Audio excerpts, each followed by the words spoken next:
آیت الخوی نے بہت سی دلیلیں پیش کی. یہ عطا کرنا نہیں بھولے ہیں، تمہیں مانگنا نہیں آتا. یہ وارث قرآن ہے، قرآن ان کے پاس ہے. جو انہیں مردہ سمجھتا ہے وہ خود مردہ ہے. کہ کبھی انہیں زندہ سمجھ کے آؤ تو صحیح ان کے پاس. تشیع میں ایک سورہ مکمل پڑھنا، ایک مکمل سورہ کی تلاوت واجب ہے. بسم اللہ الرحمن الرحیم. اگر تم لوگ ان دونوں چیزوں سے متمسک رہو گے، ان دونوں سے وابستہ رہو گے، تو میرے بعد ہرگز گمراہ نہ ہوگے. انہما لن یفترقا حتی یرد علی الحوض. یہ دونوں ایک دوسرے سے جدا نہیں ہوں گے یہاں تک کہ حوض کوثر پہ مجھ سے آ ملے. پیغمبر اسلام کی مشہور و معروف حدیث ہے. اسی حدیث کے عنوان سے قرآن و اہل بیت میرا موضوع رہے گا. آپ لوگوں کے سامنے میرا پہلا اتفاق ہے.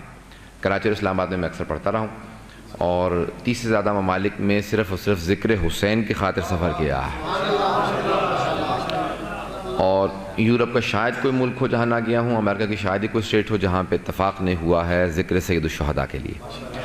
15 سال سے مسلسل مجالس، بلکہ شاید اس سے بھی زیادہ عرصہ ہو چکا ہے مجھے یہ عشرہ مجالس اور محرم سفر میرا تقریباً سفر میں گزرتا ہے. اور کوشش کرتا ہوں کہ جہاں جہاں پہ جاؤں ذکر سید الشہداء ضرور ہوتا رہے. آج آپ لوگوں کے ساتھ پہلا اتفاق ہے. موضوع میرا قرآن و اہل بیت رہے گا انشاءاللہ. کچھ مطالب ضرور آپ کے لیے جدید ہوں گے. قرآن اور اہل بیت. پیغمبر اسلام فرما رہے ہیں کہ انی چارکن فیکم الثقلین. آپ نے مستقیماً یہ نہیں کہا کہ میں قرآن اور اہل بیت کو چھوڑے جا رہا ہوں. فرمایا ہے میں 2 گراں قدر چیزوں کو چھوڑے جا رہا ہوں. بعض اوقات کوئی بہت اہم چیز ہوتی ہے، انسان اس اہم چیز کو بیان کرنے سے پہلے مقدمہ بیان کرتا ہے، اس کا تعارف کرواتا ہے کہ یہ چیز بڑی اہمیت کی حامل ہے، اس کی بہت قدر و منزلت ہے، اس کا مقام بہت زیادہ ہے. تو انسان پہلے اس کی منزلت کو بتاتا ہے، بعد میں بتاتا ہے کیا ہے. تو پیغمبر نے کہا ثقلین، تثنیہ کا صیغہ ہے. ثقل کہتے ہیں گراں قدر چیز کو. ثقل نہیں ہے، وزنی چیز نہیں ہے. اردو میں بھی آپ لوگ استعمال کرتے ہیں ثقل، ثقلین نہیں کہا، ثقلین کہا ہے. ایک ہوتی ہے وزنی چیز جس کا ظاہری حجم زیادہ ہو. پتھر کا بھی حجم بہت ہوتا ہے، لیکن پیغمبر نے ثقلین نہیں کہا، ثقلین کہا ہے. یعنی ظاہری وزن کی بات نہیں کر رہا ہوں، پیغمبر یہ سمجھانا چاہ رہے ہیں ان کا مقام بہت زیادہ، قدر و منزلت بہت زیادہ، گراں قدر ہیں. وزنی ہونا اور چیز ہے. بعض کا کہتے ہیں بھاری بھرکم شخصیت کے مالک ہیں، یعنی شخصیت اپنے علم کی وجہ سے، مقام کی وجہ سے زیادہ ہے. تو پیغمبر تعارف کروا رہے ہیں، کہہ رہے ہیں کہ ثقلین، میں 2 گراں قدر چیزیں چھوڑے جا رہا ہوں.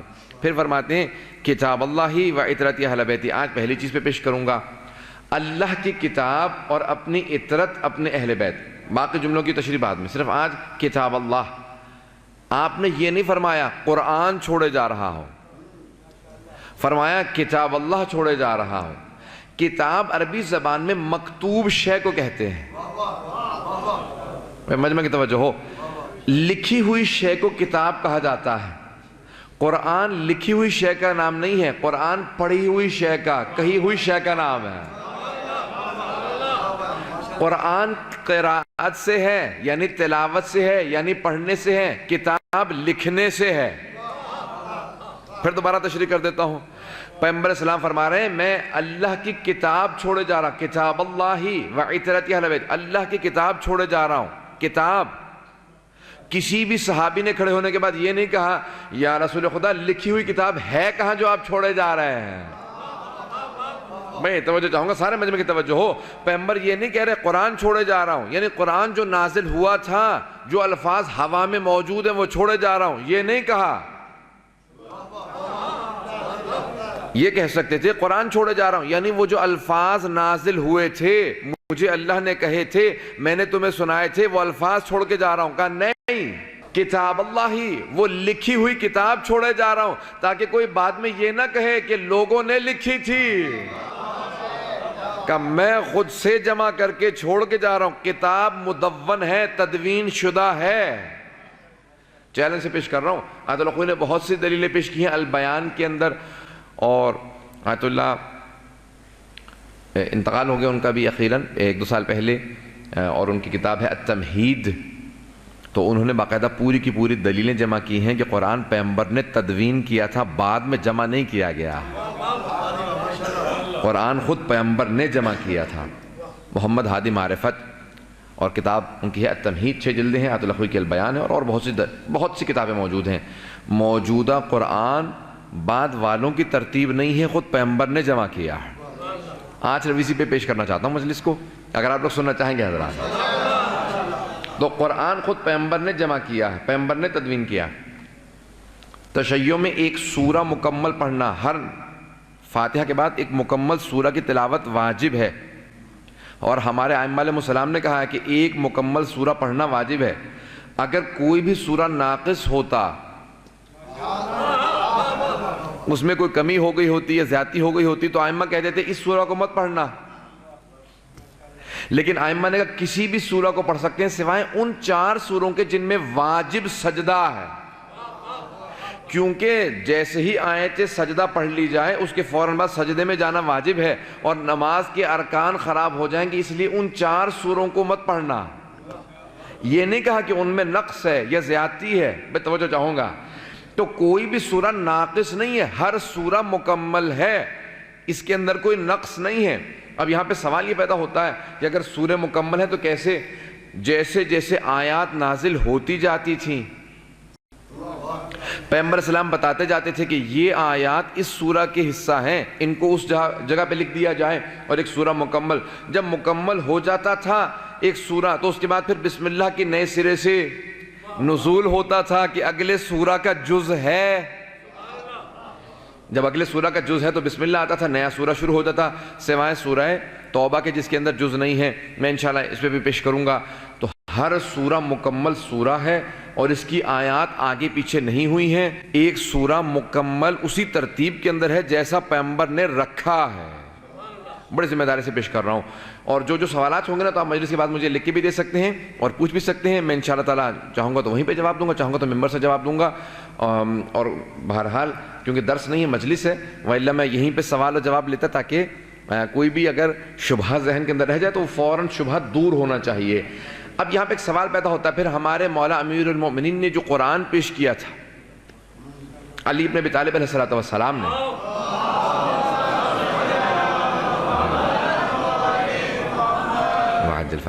جب بعد میں قرآن کے تدوین کی باری آئی تو پھر اس وقت آیا وہ تدوین کیا ہو رہی تھی، اور مولا نے کیا قرآن پیش کیا تھا؟ امیر المؤمنین نے کوئی نئی ترتیب کے ساتھ قرآن پیش نہیں کیا تھا، کوئی دلیل موجود نہیں ہے۔ مولا امیر المؤمنین نے اسی قرآن کے لیے ہر آیت کا شأن نزول لکھا تھا، ہر آیت کا شأن نزول لکھا تھا کہ یہ آیت کس کی شان میں نازل ہوئی ہے، کس کے لیے نازل ہوئی ہے، کہاں نازل ہوئی ہے، مکے میں نازل ہوئی ہے یا مدینے میں نازل ہوئی ہے، سفر میں نازل ہوئی ہے یا حضر میں نازل ہوئی ہے، جنگ میں نازل ہوئی ہے، صلح میں نازل ہوئی ہے، عرش پہ نازل ہوئی ہے، فرش پہ نازل ہے۔ تو مولا فرما رہے تھے آیات کی تدوین کو پوچھنا ہو تو مجھ سے پوچھنا، میں قرآن کی ہر آیت کا شان نزول جانتا ہوں، اور آپ وہ شان نزول لکھ کے لے کے آئے تھے، اور بہت سے لوگوں کو وہ قابل قبول نہیں تھا کیونکہ سب کے راز لکھ دیے گئے تھے۔ سورہ منافقون کس کے لیے نازل ہوا ہے، سورہ توبہ میں کس کی طرف اشارہ ہے، تو بہت سے لوگوں کے لیے قابل قبول نہیں تھا۔ مولا امیر المؤمنین نے ہر آیت کا شأن نزول لکھ دیا تھا جو بہت سے لوگوں کے لیے قابل قبول نہیں تھا۔ یہ نہیں تھا کہ نیا قرآن تھا، قرآن کی ترتیب الگ تھی، نقصہ ناقصہ۔ یہاں پہ میں دلیل پیش کر رہا ہوں حضرات، امیر المؤمنین سے جب شورا بنائی گئی نا، 6 رکنی شورا تھی، سب کے ذہنوں میں ہے شورا، دوسرے خلیفہ نے شورا بنائی، اس کے اندر امیر المؤمنین کو بھی رکھا تھا۔ وہاں پہ سعد بن وقاص ہیں، طلحہ ہیں، زبیر ہیں، عبد الرحمن بن عوف ہیں، حضرت عثمان ہیں، اور امیر المؤمنین علیہ السلام ہیں۔ 6 افراد ہیں۔ جب 6 افراد ہیں نا تو اس میں مولا سے کہا گیا کہ یا علی، دیکھیں 3 افراد کینڈیڈیٹ ہو گئے تھے وہاں پہ۔ سعد بن وقاص نے عبد الرحمن بن عوف کو ووٹ دیا تھا، طلحہ نے عثمان کو، زبیر نے علی کو، یہ 3 افراد کا سامنے آ گیا تھا، 3 افراد نے ووٹ دیا تھا، سب کے ذہنوں میں ہوگا۔ وہاں عبد الرحمن بن عوف یہ سمجھ گیا تھا کہ مجھے خلافت ملنے والی نہیں ہے، لیکن اس نے کہا میرے پاس 2 ووٹ ہیں، ایک میرا اپنا، دوسرا سعد بن ابی وقاص کا۔ تو اس نے کہا یا علی، میں آپ کے سامنے ایک چیز پیش کرتا ہوں، اگر آپ قبول کر لیں گے تو یہ 2 ووٹ آپ کو مل جائیں گے، اور آپ کا اپنا ووٹ اور زبیر کا ووٹ آپ کے ساتھ ہے، تو آپ کے پاس 4 ووٹ ہوں گے، آپ خلیفہ بن جائیں گے۔ توجہ ہے مجمع کی؟ تو آپ نے فرمایا کیا کیا پیش کرنا چاہتے ہو؟ کہا یا علی، آپ جو فیصلہ کریں گے وہ اللہ کی کتاب سے فیصلہ کریں گے، تو آپ نے کہا خبردار مجھے مت بتاؤ، کتاب اللہ سمجھنا چاہتے ہو تو مجھ سے سمجھو، مجھے مت کہو کہ اللہ کی کتاب سے فیصلہ کروں گا، اللہ کی کتاب مجھ سے بہتر تم میں کون جانتا۔ پھر دوسرے کہا کہ یا علی پھر سنت نبوی پہ عمل کریں گے، کہ سنت نبوی بھی سیکھنی ہو تو مجھ سے سیکھنا، کیونکہ میں پیغمبر کے ساتھ مکے میں بھی تھا، مدینے میں بھی تھا، میں ہر مقام پہ پیغمبر کے ساتھ تھا۔ تو کہا کہ اللہ کی نبی کی سنت کو سمجھنا مجھ سے سمجھنا۔ کہا پھر سیرت شیخین پہ عمل کریں گے، کہا نہیں سیرت شیخین پہ عمل نہیں کروں گا۔ حضرات وہ علی جو کسی چیز پہ کمپرومائز کرنے کے لیے تیار نہ ہو، جو کسی بھی چیز پہ مصلحت سے کام نہ لے، مصالحت نہ کریں کہ نہیں میں اس چیز کو بدلنے کے لیے تیار ہوں، آیا وہ علی ابن ابی طالب قرآن کی تبدیلی پہ مصالحت کر لیتے؟ اگر قرآن بدل گیا ہوتا، بہت سے لوگ کہتے ہیں نہیں مولا نہیں چاہتے تھے 2 قرآن ہو جائے، اس لیے آپ نے کہا چلو معاذ اللہ استغفر اللہ ربیۃ اللہ غلط قرآن راج ہو جائے۔ وہ علی جو چھوٹی چھوٹی چیزوں پہ، ہاتھ کھولنے باندھنے پہ، چھوٹی چھوٹی چیزوں پہ کمپرومائز کرنے کے لیے تیار نہیں ہے۔ روزے کے 15 منٹ پہ کہ میں کمپرومائز کرنے کے لیے تیار نہیں ہوں۔ حضرات توجہ ہے یا نہیں مجھے نہیں معلوم کہ مولا امیر کسی چیز پہ کمپرومائز کرنے کے لیے تیار نہیں تھے، جب یہاں تک کہا کہ یا علی ہم یہ چیز تھوڑی سی بدل گئی ہے اسی پہ کمپرومائز کر لیجئے گا، نہیں، شریعت وہ ہے جو پیغمبر اسلام چھوڑ گئے ہیں، میں بدلنے پہ کوئی بھی کمپرومائز نہیں کروں گا۔ تو آیا ممکن ہے کہ قرآن بدل گیا ہو اور میرے مولا کہتے ہیں کہ مجھے بدلا ہوا قرآن قبول ہے؟ ممکن ہی نہیں ہے۔ یہ وہی قرآن ہے جس کے مولا نے نہج البلاغہ میں فضائل پیش کیے ہیں کہ یہ اللہ کی کتاب ہے، ما بین الضفتین، جو بھی قرآن موجود ہے کتاب کی شکل میں یہ وہی قرآن ہے، اسی کے اعراض آپ نے لگائے ہیں، جتنے فضائل پیش کیے ہیں موجودہ قرآن کے پیش کیے ہیں، 2 قرآن نہیں ہیں۔ جب صاحب الزمان علیہ السلام تشریف لائیں گے، اللہ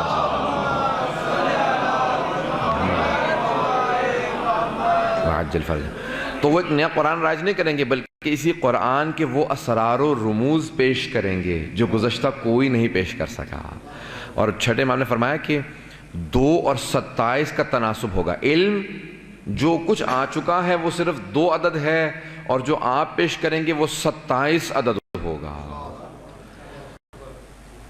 علم کا تناسب 2 اور 27 کا، ریشیو آف نالج، یعنی ریشیو جو ہوگا، تناسب جو ہوگا علم کا، جو کچھ اب تک آیا ہے وہ صرف 2 عدد ہے، اور جو امام پیش کریں گے وہ 27 عدد ہوگا۔ تو قرآن کے اوپر کوئی کمپرومائز نہیں ہے۔ حضرات یہ موجودہ قرآن وہی قرآن ہے جس کو پیغمبر اسلام نے اپنی زندگی میں تدوین کیا اور صحابہ کو یاد کرایا، حفظ کرایا۔ جناب عبداللہ ابن عباس، جناب عبداللہ ابن مسعود، بہت سے ایسے سینکڑوں افراد تھے، جناب عبداللہ ابن مسعود جنہوں نے 70 سورے خود پیغمبر سے سن کے حفظ کیے اور باقی سورے امیر المؤمنین سے سن کے حفظ کیے۔ حضرات بڑے بڑے حفاظ موجود، پیغمبر نے اپنی زندگی میں لوگوں کو قرآن حفظ کروایا۔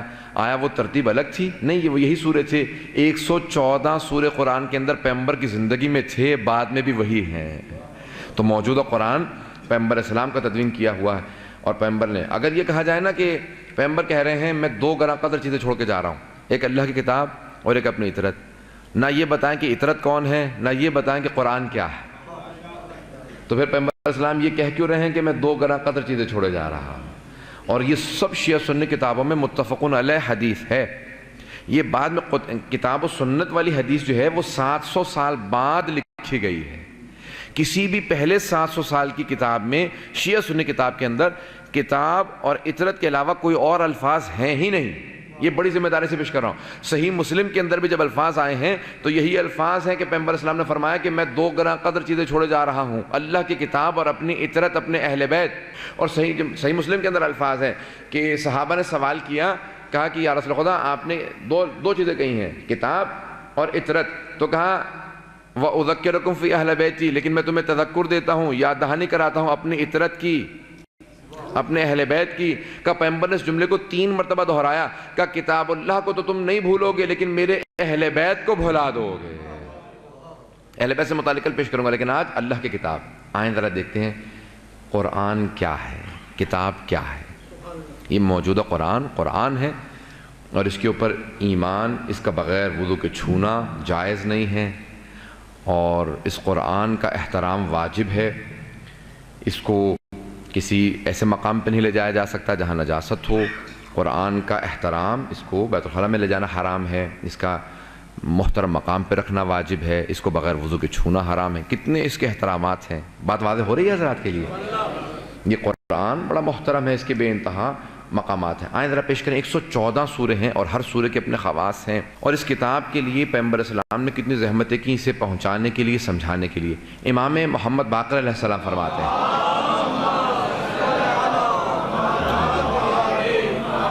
وعجل فرج، آپ کیا فرماتے ہیں؟ فرماتے ہیں کہ قرآن کا ایک ظاہر ہے اور ایک باطن ہے۔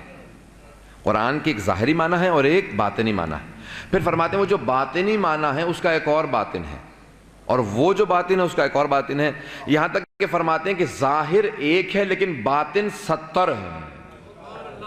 کہ اگر کوئی آدمی کوشش کرتا ہے تو وہ ایک ظاہر کو سمجھتا ہے، اور بہت زیادہ کوشش کرے تو ایک باطن کو سمجھتا ہے، کہ ہم اہل بیت وہ ہیں جن کے پاس ظاہر بھی اور 70 کے 70 باطن بھی ہیں۔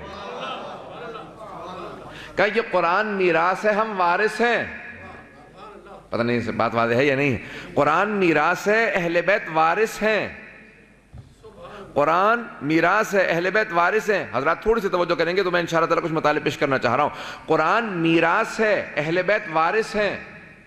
میراث کا مقام میں نے کہا بغیر وضو کے چھونا جائز نہیں ہے۔ میں ایک سوال کروں گا، جواب میں خود ہی پیش کروں گا، تھوڑی سی دیر سوچئے گا۔ آیا میراث افضل ہوتی ہے یا وارث؟ وارث افضل ہے یا میراث؟ یہ ابا مجھے میراث میں ملی ہے، مثال کے طور پہ میں وارث ہوں، یہ ابا میراث ہے۔ مثال کے طور پہ میں وارث ہوں، یہ انگوٹھی میراث میں ملی ہے۔ وارث افضل ہے یا میراث؟ وارث افضل ہوتا ہے، میراث مفضول ہوتی ہے۔ پتہ نہیں توجہ ہے یا نہیں ہے؟ حضرات قرآن میراث ہے، اہل بیت وارث ہیں۔ میراث کا یہ مقام ہے کہ اس کو بغیر وضو کے چھوا نہیں جا سکتا، اس پہ کسی کتاب کو نہیں رکھا جا سکتا، کسی چیز کو مقدم نہیں کیا جا سکتا، اس کا احترام واجب ہے۔ جب میراث ایسی ہے، بھئی میراث ایسی ہے تو تصور کیجئے وارث کا مقام کیا ہوگا، تصور کیجئے وارث کیسا ہوگا۔ حضرات میراث کا مقام یہ ہے کہ آج تک باقی ہے، آج تک موجود ہے۔ اگر میراث موجود ہے تو کوئی پردہ غیب میں وارث بھی ہوگا۔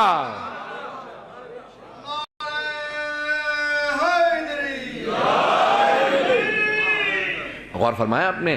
تو یہ میراث ہے، میراث کا یہ مقام ہے۔ اب سوچئے وارث کیسا ہوگا۔ اگر میراث پہ کسی کو مقدم نہیں کیا جا سکتا، کسی کو فوقیت نہیں دی جا سکتی، قرآن پہ وہ کتاب نہیں رکھی جا سکتی۔ قرآن کا احترام واجب ہے۔ دوسری کتابوں کو، اللہ کے ناموں کو بغیر وضو کے نہیں چھوا جا سکتا، معصومین کے ناموں کو بغیر وضو کے نہیں چھوا جا سکتا، قرآن کے الفاظ کو بغیر وضو کے چھونے کی اجازت نہیں ہے، نہیں چھوا جا سکتا۔ حضرات جب یہ میراث ہے، کیوں؟ قرآن کی آیت ہے نا سورہ واقعہ میں کہ لا یمسہ الا المطہرون، اس کو کوئی چھو ہی نہیں سکتا، مس نہیں کر سکتا سوائے ان کے کہ جو مطہر ہوں۔ میں اس کی تشریح کو انشاءاللہ آنے والے دنوں میں پیش کروں گا، جو مطہر ہوں۔ حضرات یہ قرآن میراث ہے، میراث بہت پاک ہے۔ اب تصور کیجئے وارث کتنا پاک ہوگا۔ بغیر پاکوں کے، پاک ہستیوں کے علاوہ سے کوئی چھو ہی نہیں سکتا۔ اب سوچئے کہ وارث کتنے پاک ہوں گے۔ حضرات بہت سے افراد آئے، کہا کہ ہمیں قرآن سے اس مسئلے کا جواب پیش کرو، قرآن کے اندر کہاں لکھا ہے؟ تو بڑے بڑے افراد صحابہ رسول پریشان ہو گئے، تلاش کرنے لگے، قرآن میں جواب نہیں مل رہا تھا۔ کہا تھوڑی سی دیر انتظار کرو، میں جا کے پوچھ لیتا ہوں، کسی اور سے سوال کرتا ہوں۔ یہاں تک کہ بیٹی سے سوال کیا، سب سے پوچھا، کہا یہ مسئلہ قرآن سے کہاں دکھاؤں؟ کہا میرے ذہن میں نہیں ہے۔ ہر آدمی پریشان ہو گیا کہ قرآن کے اندر کہاں ہے، اور وہ نعرہ لگا چکے تھے حسبنا کتاب اللہ،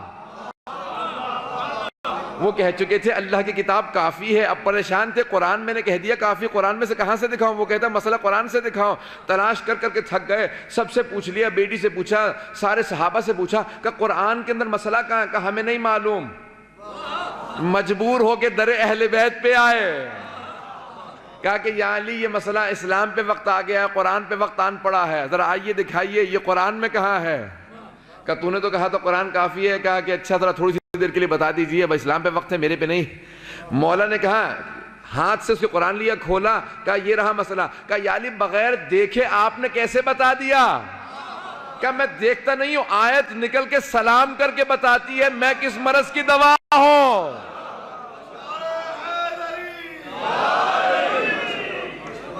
کہ مجھے دیکھنے کی ضرورت نہیں ہوتی ہے، آیت نکل کے بتاتی ہے کہ یہ آیت ہے۔ کہ یا علی یہ آپ کو کیسے ہر چیز مل جاتی ہے قرآن سے؟ یہ آیت تو میں نے 3-4 مرتبہ پڑھی تھی، مجھے اس میں یہ مسئلہ ملا ہی نہیں تھا۔ پتہ نہیں واضح ہے یا نہیں ہے؟ یا علی میں نے کئی مرتبہ یہ آیت پڑھی لیکن میرے لیے واضح نہیں ہو رہی تھی، یہ کیسے آپ نے اسی آیت سے یہ مسئلہ حل کر دیا؟ کہا کہ سن، جب قرآن اپنے وارث کے ہاتھوں میں ہوتا ہے تو سارے راز کھول دیتا ہے۔ جب وارث کے ہاتھوں میں ہو، ایک مرتبہ قرآن کھلا، آیات بولنے لگیں، میں اس مرض کی دوا ہوں، مجھ میں یہ راز ہے، یہ مسائل ہیں، سارے مسائل حل ہونے لگے۔ حضرات ہم ایسے ائمہ کے ماننے والے ہیں، ایسے اہل بیت کے ماننے والے ہیں جن کے لیے خود آیات راز بتاتی ہے۔ تو اب یہ آیات کہاں نکل کے، اب یہ ہے حجت خدا کی علامت، یہ ہے کہ بغیر دیکھے بتائے۔ تو حضرات قرآن کا بڑا مقام ہے، عظمت قرآن بہت زیادہ ہے۔ پیغمبر اسلام نے بار بار کہا کہ اللہ کی کتاب تمہارے درمیان چھوڑے جا رہا ہوں، یہ اللہ کی کتاب ہے۔ آج میں ایک بات کی طرف اشارہ کرنا چاہتا ہوں، وقت تو ہے نا، آپ لوگ چل رہے ہیں میرے ساتھ ابھی؟ میں جو ہے انشاءاللہ تعالیٰ اپنا پورا جو بھی مجھے گھنٹہ دیا ہے میں اس کو پورا لوں گا، اور بعض کا تھوڑا سا زیادہ بھی لوں گا۔ آپ لوگ میرے ساتھ رہیں گے مجھے، اور جس پیارے انداز سے آپ لوگ سن رہے ہیں، دیکھیں ابھی کراچی کے 1.5 لاکھ کے مجمع میں پڑھنے کے بعد بڑا مشکل ہو جاتا ہے، لیکن مجھے مجمع کی قلت و کثرت نہیں گھبراتی ہے۔ لوگ کم ہوں تب بھی نہیں گھبراتا، زیادہ ہوں تب بھی نہیں گھبراتا، کیونکہ مجھے جن کے لیے پڑھنا ہے وہ قبول کرنے والے ہیں اور وہ سننے والے ہیں۔ اور زکوٰۃ العلم نشر و علم کی زکوٰۃ جو ہے نا وہ ہے اس کو نشر و اشاعت، علم کو پھیلانے سے علم بڑھتا ہے۔ تو آئندہ میں پیش کرنا چاہتا ہوں حضرات، یہ قرآن ایک کتاب ہے جس کو سمجھنے کے لیے اہل بیت علیہم السلام نے کہا ہے کہ ہمارے پاس آنا، ہم سمجھائیں گے کتاب کیا ہے۔ بڑے بڑے مقدس لوگ گزرے اس دنیا کے اندر، اسی 20ویں صدی کے اندر ایک بہت بڑے عالم دین تھے مشہد مقدس میں، حرم امام رضا علیہ السلام میں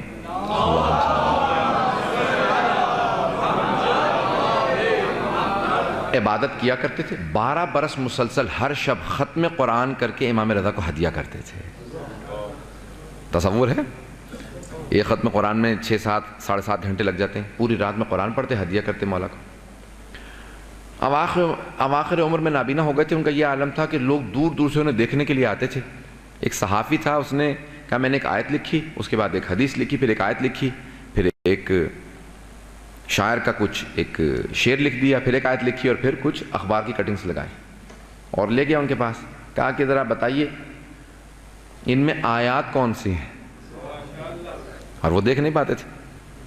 تو انہوں نے اپنی آنکھ کھولا کہ یہ آیت ہے، یہ آیت ہے، یہ آیت ہے۔ کہیں آپ کو کیسے معلوم ہو جاتا ہے آیات؟ شیخ حسن علی نخود کی اصفہانی، کہ یہ آپ کو آیات کیسے معلوم ہوتی ہیں جب آپ دیکھ نہیں پاتے، آپ کو کچھ پتہ نہیں چلتا؟ کہ تم نے قرآن نہیں پڑھا؟ قرآن کہتا ہے کہ قرآن نور ہے۔ توجہ ہو مجھ کی، کہ تم نے قرآن نہیں پڑھا؟ بل ہوا نور، قرآن کہتا ہے کہ قرآن نور ہے۔ تو جو چمک رہی ہوتی ہیں وہ آیات ہوتی ہیں۔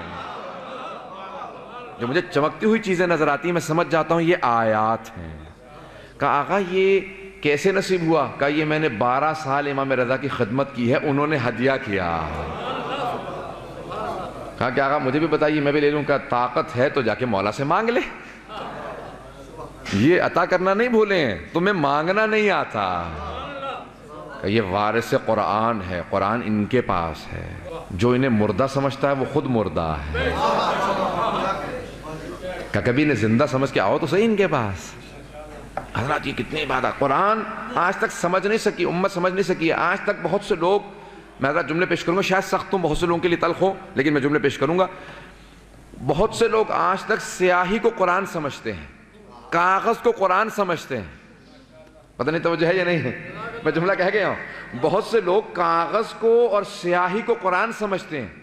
وہ سمجھتے ہیں جیسے ساری کتابیں ہیں، کاغذ کے اوپر سیاہی لکھی ہوئی ہے، یہ قرآن ہے۔ نہیں، یہ قرآن نہیں ہے۔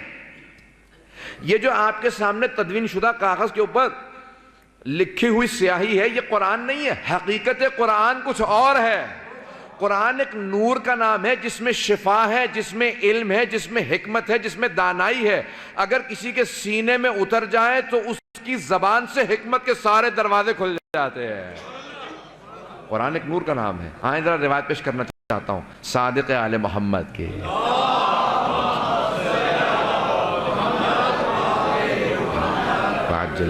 کیا فرماتے ہیں چھٹے امام؟ آپ کہتے ہیں کہ روز قیامت جب قرآن مجسم ہو کے آئے گا. دیکھیں تشیع جو ہے نا وہ تجسیم اعمال کا قائل ہے. اہل بیت کے ماننے والے شیعہ تجسیم اعمال کے، یعنی اعمال مجسم ہو کے سامنے آئیں گے. یعنی بہت سے اعمال ایسے ہیں کہ جو قبر کے اندر مجسم ہو کے سامنے آئیں گے. کوئی بچھو بنا ہوا سامنے آئے گا، کوئی سانپ، کوئی نور، مختلف چیزیں ہیں نا. کہا کہ مولا سب سے منور شے کیا ہوگی قبر کے اندر؟ مثلا نماز آئے گی قبر کے اندر منور نور کی شکل میں. ہم تجسیم اعمال کے قائل ہیں. یعنی اعمال، یہ جو آپ عمل کر رہے ہیں نا، یہ مجلس سن رہے ہیں، یہ عبادت ہے. یہ مجسم ہو کے سامنے آ جائے گی قبر. کہ نماز کا نور ہے، ہر چیز کا نور ہے. کہ مولا سب سے زیادہ نور کس چیز کا ہوگا؟ کہ ایک شے ایسی ہے جس کا نور سب سے زیادہ ہوگا، جب قبر میں آئے گی تو پوری قبر منور ہو جائے گی. کہ مولا وہ کیا چیز ہے؟ کہ وہ ہم اہل بیت کی ولایت ہے. کہ ولایت اہل بیت.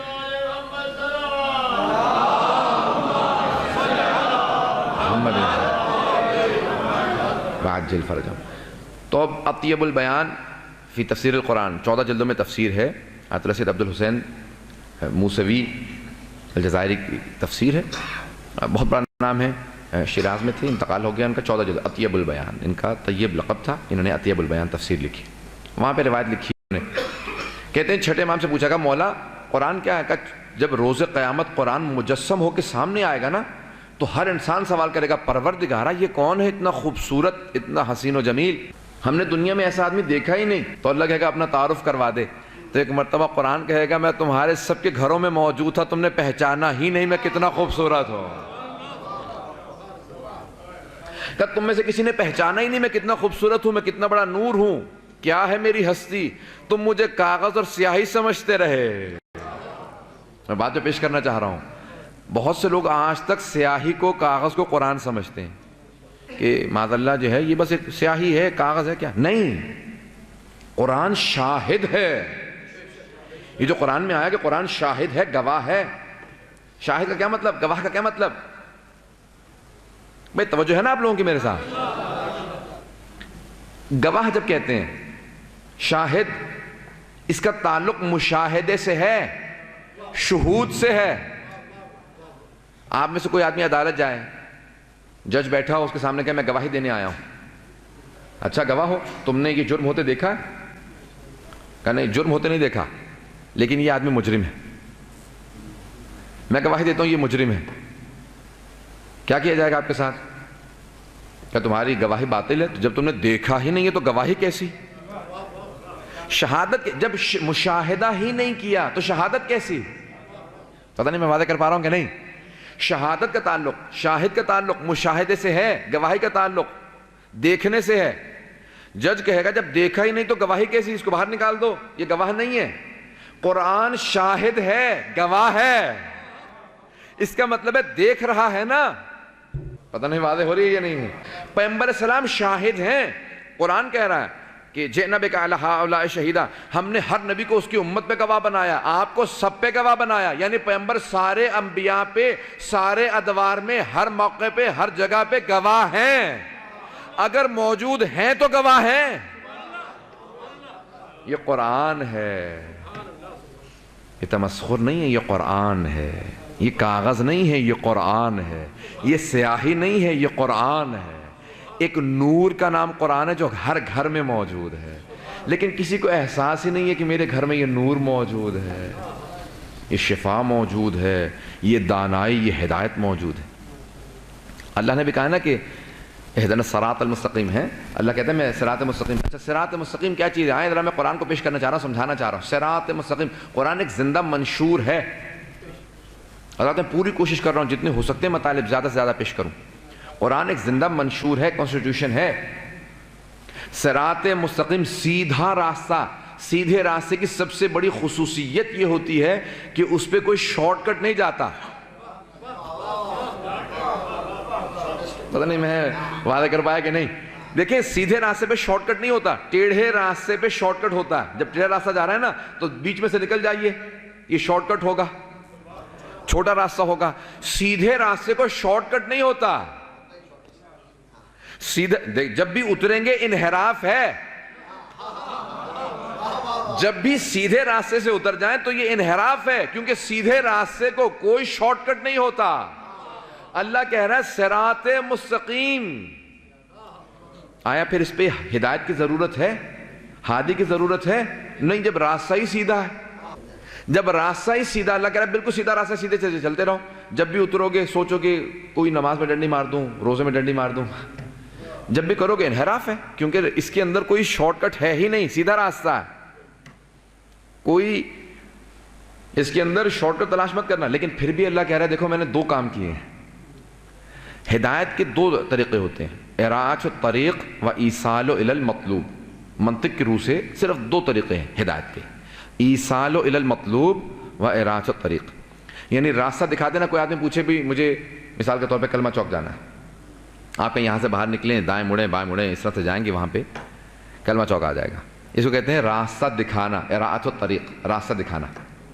اور ایک مرتبہ آپ کہتے ہیں میں بھی کلمہ چوک جا رہا ہوں، میرے ساتھ چلو، اسے کہتے ہیں ایصال الی المطلوب، یعنی مطلوب تک، مقصود تک، منزل تک پہنچانا، لے کے جانا.